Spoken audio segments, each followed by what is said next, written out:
I'm built differently. I'm built differently. I'm built differently. I'm built differently. I'm built. Hello everyone, Crack here to talk to you about what if Avatar Aang fought Steven Universe. They are both pacifists who wouldn't hurt a fly, but also are in the possession of unstable, unlimited power from within them. Power which is an important part of the story, as it usually is in most shows. Which one of them would win if they both tried to kill each other though? That is what I'm going to try to answer today. What if Steven Universe fought Avatar Aang and they were both going all out to kill each other? Aang is the Avatar, the bridge between the spirit world and the human world, said to have unlimited or limitless power. Though that is up to interpretation in my opinion. But let's see, we could try to measure his strength and speed. How fast and strong would he be? Well, when it comes to speed, characters in Avatar have been shown numerous times to be able to react to lightning. And before you say that their lightning is not as fast as real lightning, Iroh literally redirects lightning from the sky. So it's natural lightning that moves at lightning speed. Not only that, but Zuko thinks he could do it as well. Obviously, we don't know if he could necessarily redirect it at that point because he was still in training, but he thinks at least he could react and redirect it in terms of speed. Like the lightning wouldn't be too fast for him to react to. And there's even been calculations which have measured how fast did Zuko move when he put himself in front of Katara at the end of the show when Azula was trying to hit her with the lightning, and it has been calculated that Zuko was even moving faster than the lightning itself, meaning that characters in Avatar can even move faster than lightning, not only just react and redirect it. And of course, if you look at an avatar like Aang, he is way beyond anything someone like Zuko could do in terms of speed and strength.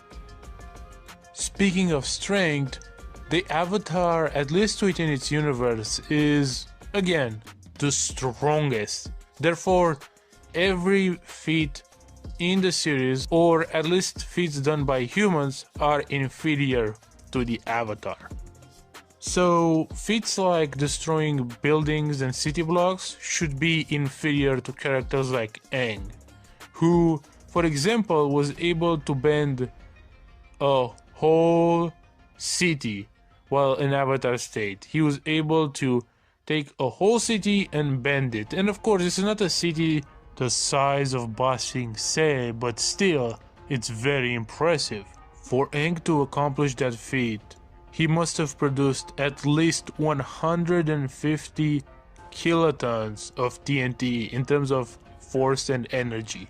And to put that into perspective, that is 10 times stronger than the bombs that were dropped on Hiroshima and Nagasaki. To add to the consistency of it, Korra was able to fight off a spirit energy beam that was not only able to destroy a part of Republic City, but was actually able to destroy a part of a mountain. And Avatar Kyoshi, for example, was able to split up a peninsula from the continent and basically bend it away, making it an island. This peninsula, or island I guess, is basically the size of a city, and she was able to just rip it off the coast and bend it into the sea. And speaking of islands and Kyoshi, in the Kyoshi novel, Avatar Korra is actually stated to have been able to sink a whole island. And while we don't know how big that island is, even if it's like a relatively small island, it's still pretty impressive. Not to mention that in the same novel, Kyoshi has shown to be able to basically create mountains. Of course, they aren't normal size mountains like 1,000 meters, but they're at least like 100 meters mountains, which is still pretty impressive if you think about it. And I don't know how consistent this is, but in one Avatar comic, which is kind of like a side fun story of a few pages, Aang was able to basically split a mountain in half with his either earth or airbending. I'm not really sure, or it could be a combination of both. Point being, he was able to split a mountain in half, which, depending on the size of the mountain, could be anywhere from comparable to like destroying, I don't know, a town to being able to destroy a city. But regardless, it's very consistent that Aang is in that area of being able to destroy towns and cities. And especially since you look at someone like Avatar Roku, who is able to fight off a whole volcano, which is a mountain, or if you look at the Avatar that was part of the Fire Nation before him, who's basically able to bend 3 or 4 volcanoes at the same time, producing megatons of TNT, which is so much more than the bombs dropped at Hiroshima and Nagasaki. And I feel like that feat, if I remember correctly, it's more so comparable to the Tsar Bomba, which is the most powerful nuke ever detonated on Earth. Listen, okay? Listen to me. Listen when I'm speaking to you. You watcher, okay? Not you, the watcher from Marvel, like you, the viewer, okay? So, I tried making this Steven Universe parts a couple of times, a bunch of times, but I decided I'm literally speaking the same things every time I talk about Steven Universe. Every freaking time I make a Steven Universe video, a versus battle or how strong is or whatever, I always bring up the same thing over and over and over and over and over and over again, okay? I'm not gonna try to sugarcoat it and make it into a like a, you know, cool versus battle fun fact kind of thing, right? Okay, I'm just gonna state his feats and that's about it. Okay? That's it. First of all, Pearl is able to beat the dog shit out of a monster that's as big as Beach City. That's feat 1.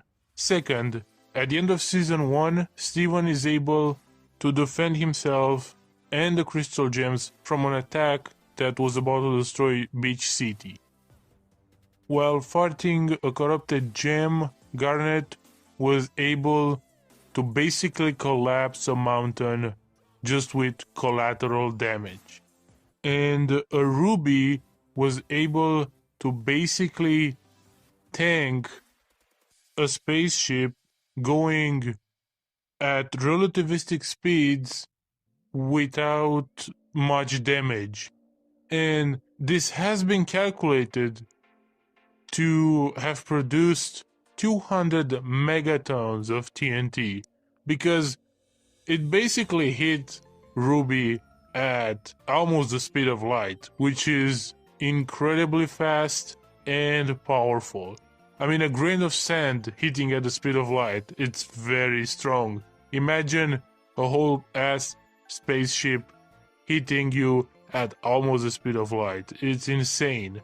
And of course, characters like Garnet are at least stronger than, for example, a Ruby, as Garnet is half Ruby and more powerful than a Ruby. And Steven is obviously even more powerful than Garnet, and he's the most powerful character in the series, even more powerful than characters like Lapis Lazuli, for example, who can control the whole ocean and basically control multiple continents, amounts of water, okay? Which means that yes, she is multi-continental or a continental buster, if you want to say that. You know, she can bust continents with her water kinesis. Water kinesis? No, it's not water kinesis, it's hydrokinesis. What am I talking about? And Steven is even stronger than her. In actuality, Steven is the strongest gem ever, potentially even stronger than the cluster, who can grow to such sizes that can destroy the whole planet. And potentially Steven is even stronger than that. Hell, if you kinda add every diamond plus lapis and the crystal gems, their power together should get around at least moon level, meaning that together they might be able to destroy the moon itself if they attacked it at once, and Steven literally one-shotted all of them with one scream. When it comes to speed, I was talking about how Aang and all the Avatar characters can react to lightning.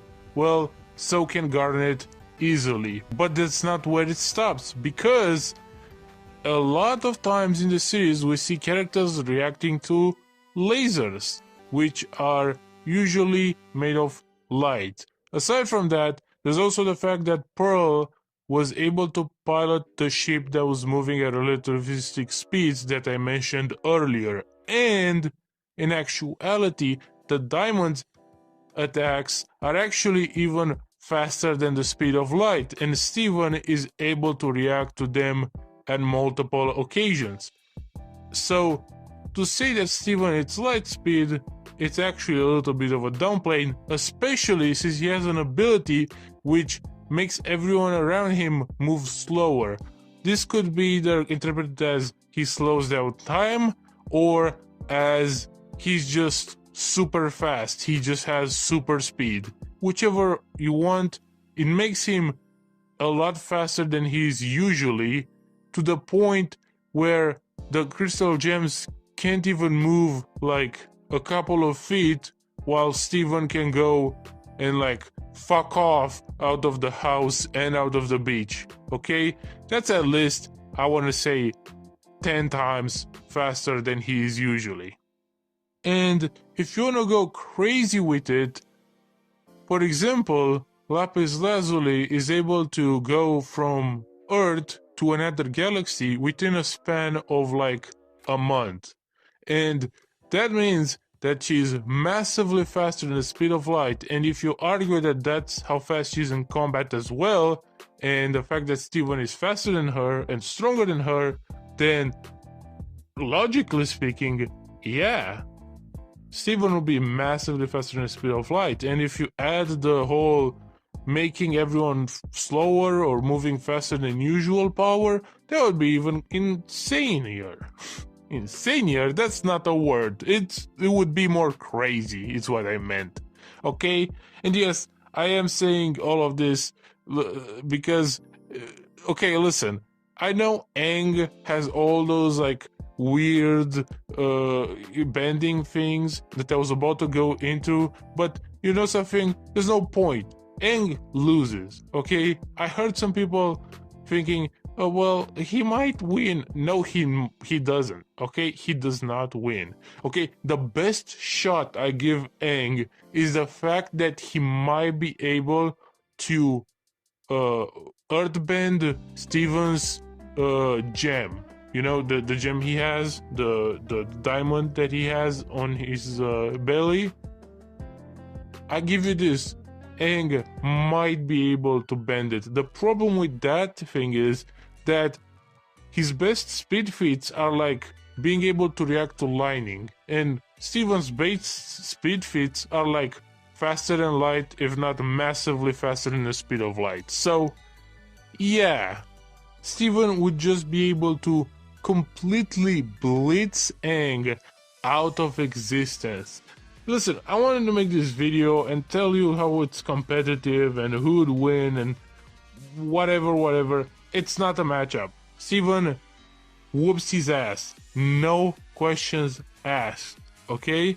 And some people thought in a poll I made on my community tab that Season 1 Steven would lose to Aang.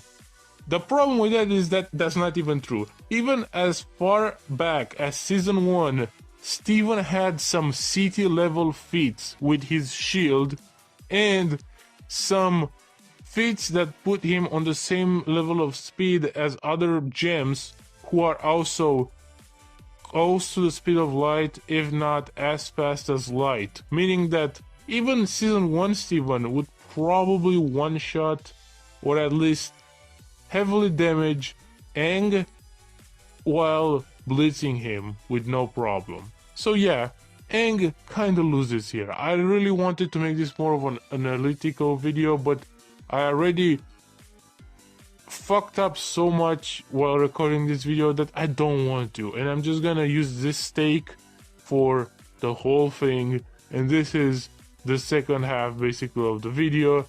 Aang loses, Steven wins. You're probably mad, but listen, I'm more madder than you. It took me so long to record this.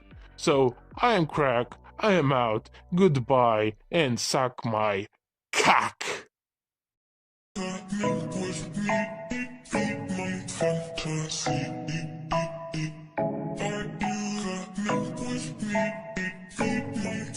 Fantasy.